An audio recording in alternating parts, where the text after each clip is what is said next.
Hi, Pastor Nathan Decker with your hashtag Better Together Devotion, and this week we're talking about those saints, those men and women who were called by God to have something massive and different take place in the world, who have reshaped the way that we believe our faith, the way we practice our faith.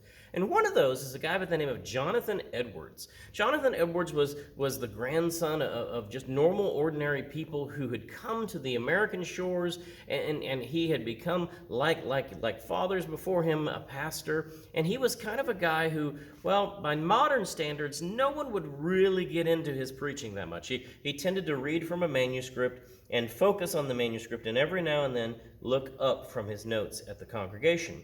Now, he was an extremely intelligent, talented man, and he was also a man who was of the era of the Enlightenment, and he wanted to see what would happen, and he would do experiments, and he would do words. And so one of his famous sermons is Sinners in the Hands of an Angry God. Now, you can imagine from just that title alone that this is a sermon that is meant to get at people's emotional level. And Jonathan Edwards begins what we call the Great Awakening, because it inherently ties an American faith and American understanding of life, our emotional reaction to God's divine work.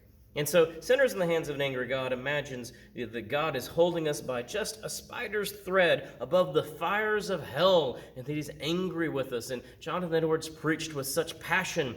Really, he didn't. Again, he's reading notes, looking up, and what he also was doing was taking notes. He would preach, and as he preached, he would take notes. When I said this happened, because folks inside the pews were having an emotional reaction. Some of them were passing out. Some of them were bawling, crying. Some of them were hooping and hollering. Some of them got caught up by the Spirit. It was a great awakening, if you will.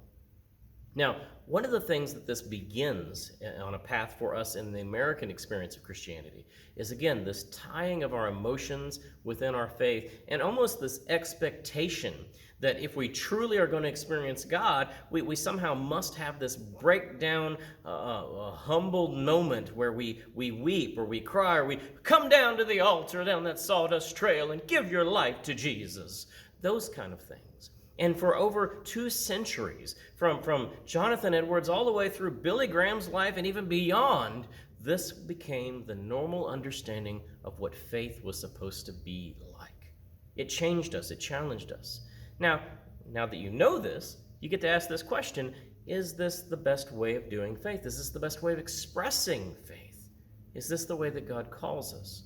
And the answer is yes and no.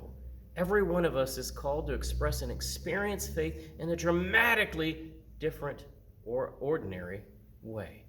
It may be that you experience God through your emotional reaction to God. It may be that you experience God more in your head and your thoughts. It may be you experience God more in your hands and your service. All of this understanding of the diversity of God's expression among us helps us to be better together. And we can look to Jonathan Edwards to understand that we should take notes and pay attention to what's happening as we proclaim the good news.